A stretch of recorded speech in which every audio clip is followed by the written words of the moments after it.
Today on Collector Showdown, we are taking you inside the intriguing realm of fantasy fiction. I feel great. You're going down, Frank. Yeah, my mom beat the troll. I'm gonna give you my best shot. Hell dear. 7. Luke Skywalker. Don't get half a point? I wonder what Tolkien would have done. Ruth, I'm coming after you. Think again. We must be going to the same place. Indeed.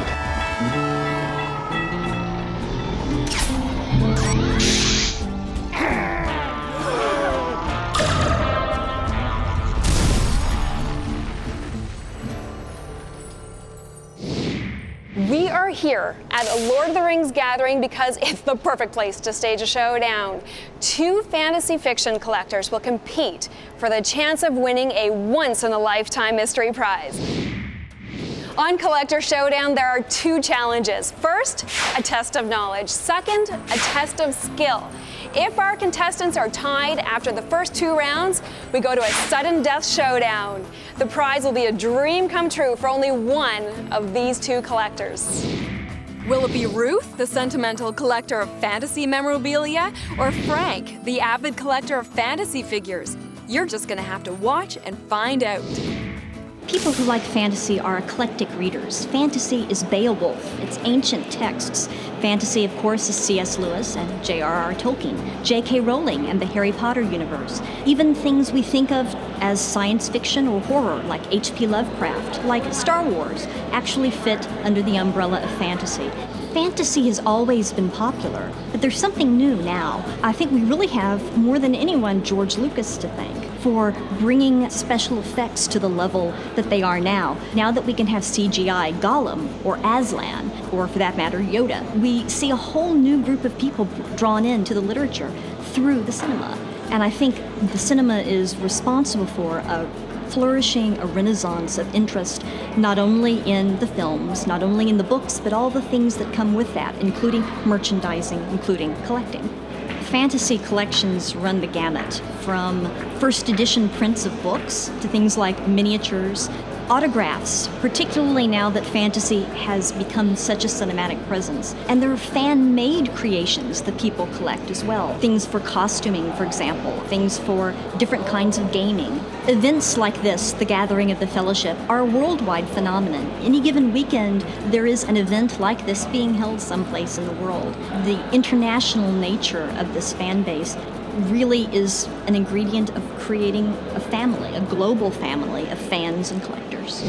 Now it's time to meet our collectors. My name's Frank. Pretty much I'm an avid Lord of the Rings collector. I've loved Lord of the Rings since I was a little child. Got into Lord of the Rings collecting 4 or 5 years ago as soon as the movies came out. My name is Ruth, and I collect Lord of the Rings fantasy things from both the movies and J.R.R. Tolkien. I started collecting in 2002. In my collection, I probably have over 100 pieces, from bookmarkers to posters. Right now I have about 40 pieces in my collection. I used to have more, but I trade with other collectors I've met, and that keeps the collection ever growing. This is pretty much where my collection started 5 years ago. These were typically available for $5 or $10, and they're neat and serve their purpose, but then I found out about these other statues. Sideshow Collectibles is a collectibles company based out of California. They made a partnership with Weta, who did the digital and all the effects for Lord of the Rings, and they got together and decided to make collectibles. My collection is somewhat sentimental for me because it's a part of my family and friends. This is Gollum. My husband and my children gave this to me for my birthday. This is the Chronicle series that I first started reading, and it's my husband's set. A value to me is a piece called the Uruk-hai Scout Swordsman. I like it because it's a very dynamic pose. It's not a main character or anything like that, but just the way it was designed, the way the creature's running. It's got a sword in its hand, it's got a bow, it's got a look on his face. It's really vibrant. One of my favorite pieces is the Myth and Magic book by John Howe, who was one of the conceptual artists from the film. He was doing a book signing. He actually drew Gandalf for us and signed it, which was wonderful. The most valuable piece I have is probably the cave troll. It sells for about $1,500 in the secondary market now. They're very hard to find. Another fabulous piece is a stamp collection that I was able to obtain from a friend of mine. So this is all the way from New Zealand, which to me it's like, wow. My favorite part of this collection is the Red Book of Westmarch. This book was a custom project by some members of Lord of the Rings Guide. They spent 2 years researching J.R.R. Tolkien and putting together a book for a few of us fans. It's a custom project. This was never available for sale. And the detail and the research that went into this book is just amazing. The kids, my son loves the battle scenes. He loves the sword fights. My daughter's a little bit sick of me. Every time I come home with something, she's like, okay, not Lord of the Rings again. Whereas my son's right into it. I remember us getting the Two Towers PlayStation game. There was some excitement when I beat the troll. For my son to be really proud of me, it was a great moment to say, yeah, my mom beat the troll. Whatever the collectible is, it reminds me about something I like about that movie, or a specific scene or a moment or a feeling that gives you. Some people like collecting vases, maybe. This is my thing. I want to enjoy my collection. I think that's the foremost for me. People have gasped. You shouldn't open up those, card game or the games or the calendars because, they could be worth something someday. But I thought, I don't want everything in plastic. You deal with so much day-to-day life. Fantasy takes your mind off of that. It lets you think. You dream a little bit. Okay, Frank, so you think you know your fantasy genre? Think again. Ruth, I'm coming after you. I'm going to give you my best shot. This is the first time our contestants actually get to meet each other face to face. Ruth, this is Frank. Frank, meet Ruth. Do you have anything to say to each other? Well, Frank, you're going down like the Tower of Badadur. Oh no, orc grunts. That doesn't sound good. Are you ready for this first challenge? I hope so. I am, definitely.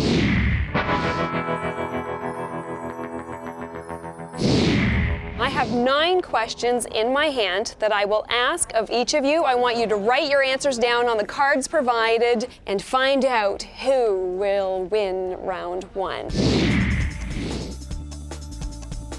Which elf did not appear at the Battle of Helm's Deep in J.R.R. Tolkien's The Lord of the Rings, but led elvish forces at Helm's Deep in Peter Jackson's film?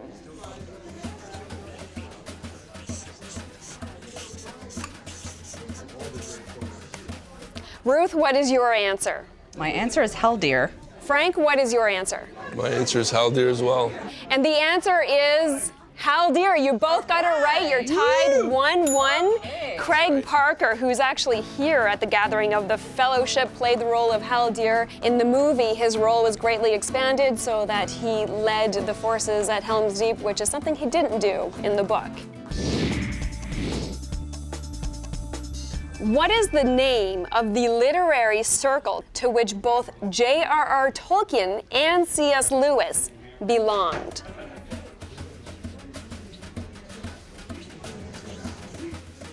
Frank, what's your answer?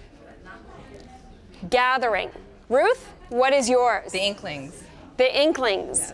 And the answer is the Inklings. Ruth, you got that right. They were a literary group associated with Oxford University. Both J.R.R. Tolkien and C.S. Lewis were members of the group, along with many other academics. And this is where they got together to critique each other's work, and many of their major works were shaped in these regular meetings that they held. So, very good, Ruth. You have 2. Frank, 1. How many books make up the complete Chronicles of Narnia? Ruth, what is your answer? My answer is 7. And Frank, what do you say? I also wrote 7. And the answer is 7. The Chronicles of Narnia were C.S. Lewis's most popular books, selling over 100 million copies in 41 countries. So, you both got that one right. Ruth, you're at 3. Frank, you're at 2. Who carried the only purple lightsaber in the Star Wars science fantasy films?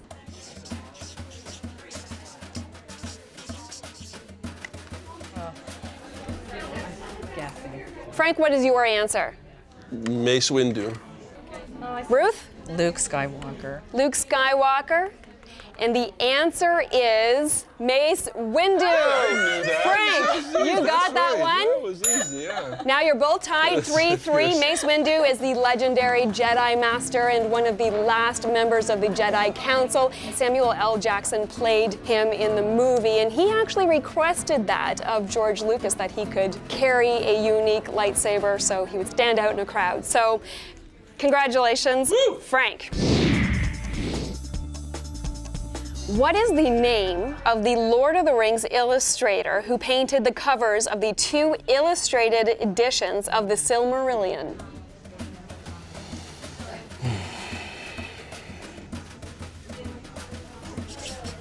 There aren't that many official One or two, Tolkien yeah. illustrators, so Ruth, what's your answer? I think it's John Howe. Frank? I put Ted Nasmith. And the answer is Ted Naismith. Hey, see? Frank, you got this one right. Ted Naismith is the one who illustrated the covers of both illustrated editions of the Silmarillion. He had a number of his paintings inside both of those as well. So congratulations, Frank, you got that one right. You are now leading at 4. Ruth, you have 3. In the world of Harry Potter, what great honor is named after an Arthurian fantasy hero?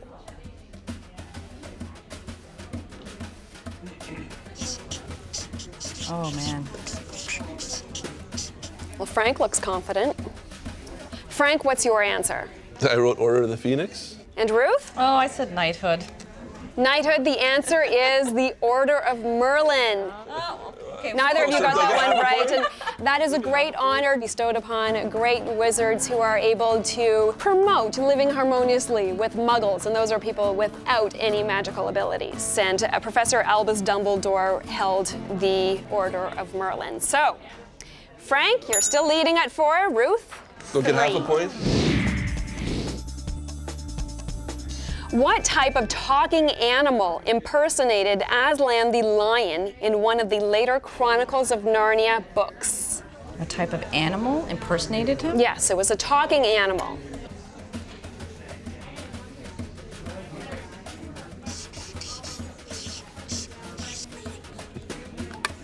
Ruth, what's your answer? I thought leopard. Frank? I went with Wolf. And the answer is a donkey. Okay, there you go. Yes, it was Puzzle the donkey and Shift the mischievous ape who tricked Puzzle into wearing the skin of a lion and to impersonate Aslan to try and take over the whole world of Narnia. So, Frank, you are leading. 4. Actually, I was gonna say Ruth, monkey, you but I have thought it was 3 bad. right. We have 2 questions left. Which relation of Bilbo and Frodo Baggins most wanted to own their home on Bagshot Row in the Shire?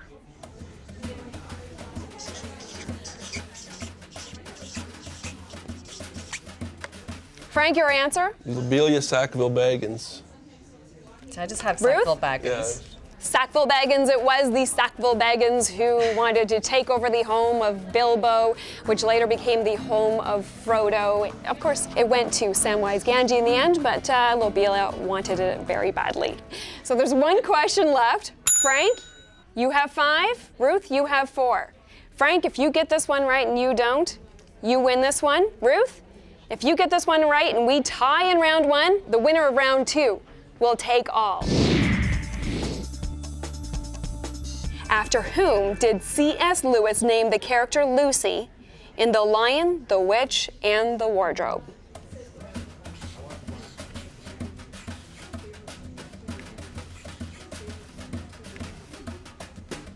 Ruth, what is your answer? I think it was his niece. Frank? I said his daughter. And the answer is neither of those. The answer is his goddaughter, Lucy Barfield. That's a good guess. Lucy Barfield was the daughter of Owen Barfield, who was a fellow Inkling, and she became the goddaughter of C.S. Lewis, and that's who he named Lucy after. Round 1, Frank, 5, Ruth, 4. Frank, you won. Round 1 of Collector Showdown. How do you feel? I feel great. I won. You do. You It's only won the this first round. round. Hey, It's only the it's first one round. at What a about you, time. Ruth? I'm making a comeback. You're making a comeback? Making a comeback. All right, so this is what happens. We're going into round 2. Frank, if you win round 2, it's a skills challenge. You win Collector Showdown. Ruth, if you win round 2, it's a tie. We go to a sudden death showdown. That's round 2, Collector Showdown next. I don't know what I would do if I were in their situation. I still don't know what I'm doing. Welcome Welcome back to Collector Showdown. In round 1, Frank narrowly defeated Ruth in a test of fantasy fiction knowledge, which means if Frank wins the test of skill in round 2, he wins it all. To stay in the game, Ruth must take the win in this round to force a sudden death showdown. This is round 2, Collector Showdown. Frank, you won round 1. If you win this, you win Collector Showdown and get to claim our fabulous mystery prize. Ruth, you need to win this round I to will. force this to a sudden death showdown tiebreaker.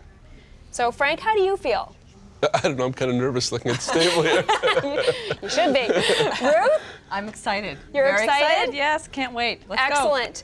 Ladies, can we reveal the skills challenge?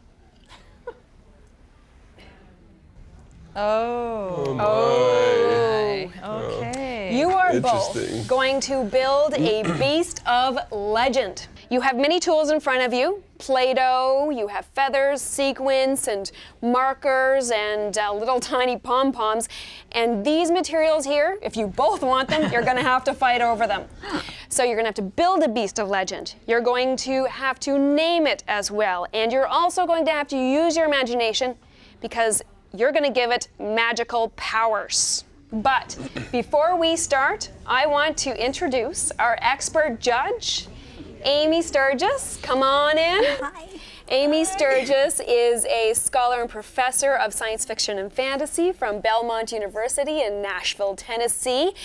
And she is going to judge your beasts of legend. So Amy, what are you going to judge them on? Well, 3 criteria: how good it looks, how creative it is, and how well your description fits within the genre of fantasy. Frank, how do you feel? I'm kind of nervous, actually. Ruth, what do you think now that you see everything in front of you? I'm excited. My mind is already turning. Your mind is already turning? Well, Yes. that's good because Yes. you know what? You have 10 minutes to complete this starting now. Okay. So Frank's going for the Play-Doh. Ruth is going for the cups. I wonder what J.R.R. Tolkien would have done Yes, that's if what he'd I'm been trying- given yes. this table full of supplies. You have 9 minutes to go. No pressure. Yeah, this is tough. I don't know what I would do if I were in their situation. I still don't know what I'm doing.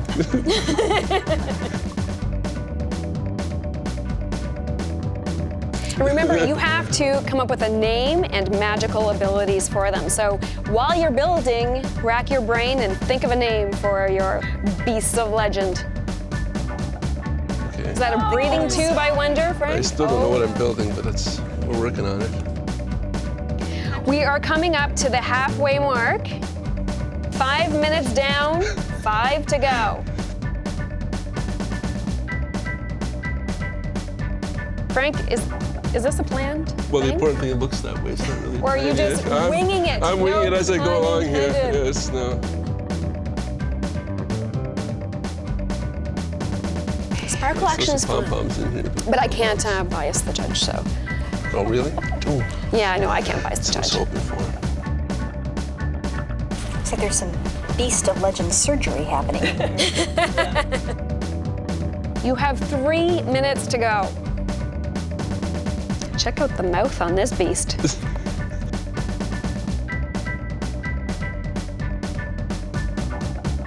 But does a beast have to be nasty? Does a beast have to be mean? Oh, not at all. You have 1 minute to go.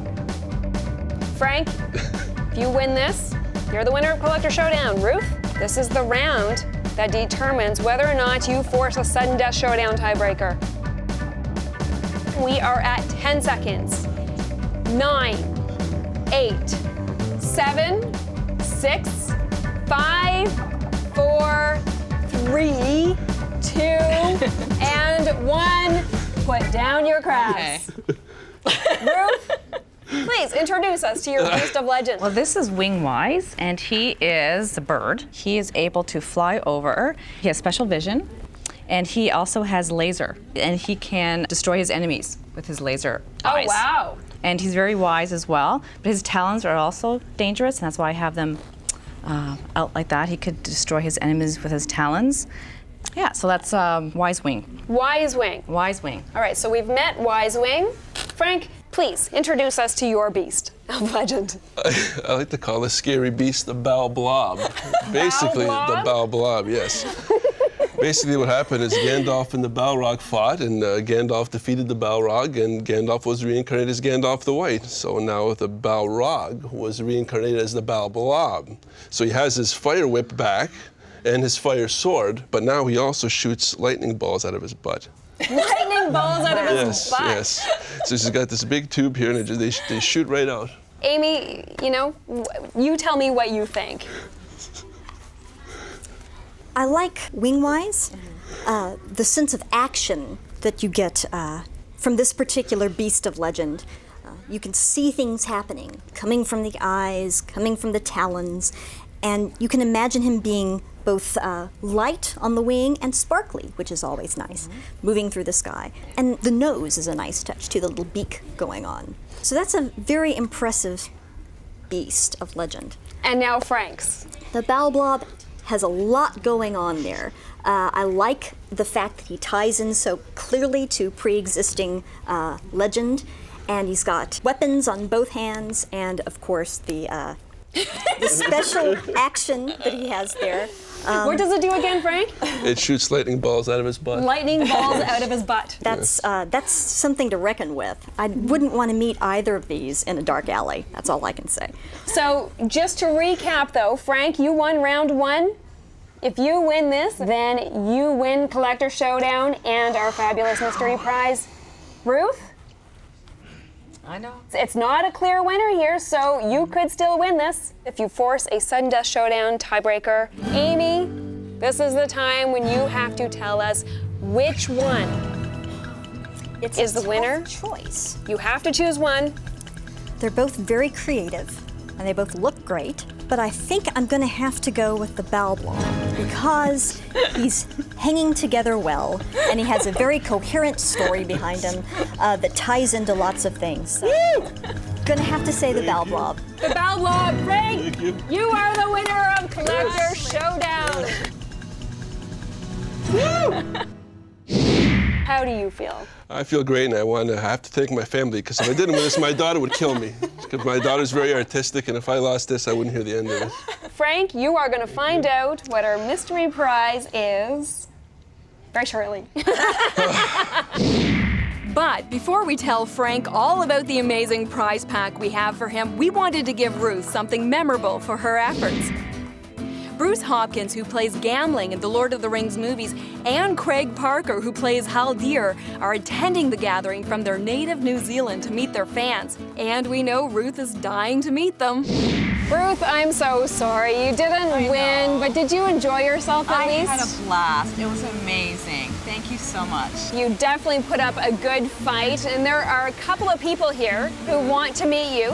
Oh, okay. Who definitely know what it's like to put up a good fight. Okay. Who?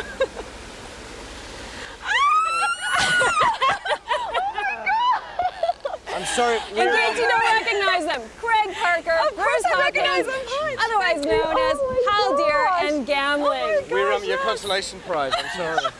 Excellent. I'm just going to leave you two, three alone. I've got to go visit Frank and get ready for his big prize. Thank you. Thank you. We're having a little party at the back. You want to come here? Sure. Oh, yeah. What? Ah! No, take me across the... No. Craig, there she is. Oh, my God. This is amazing. Well, these are the other finalists. You're looking great. Just hanging out. I know.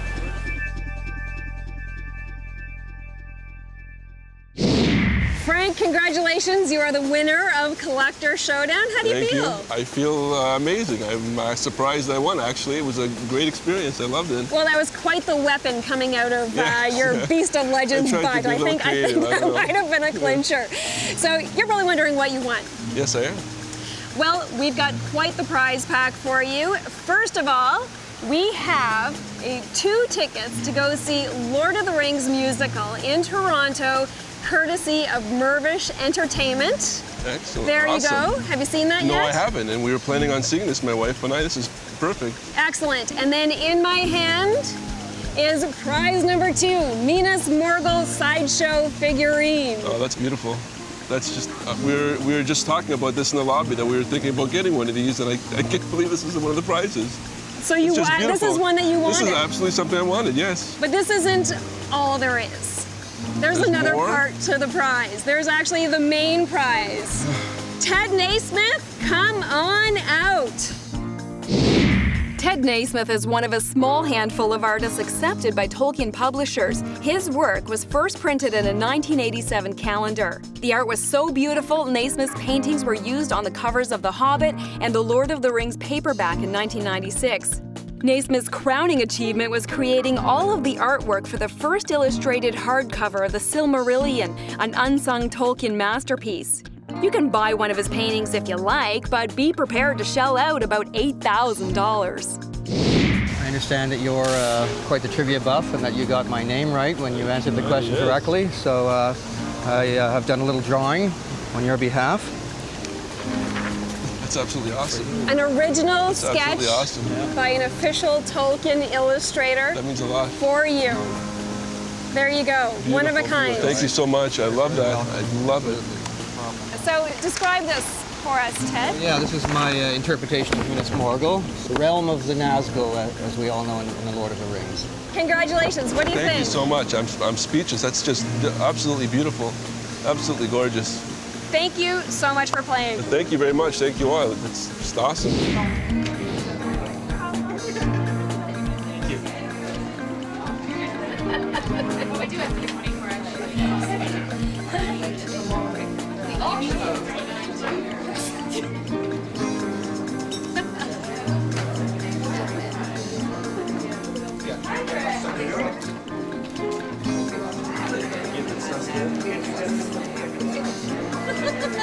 This is all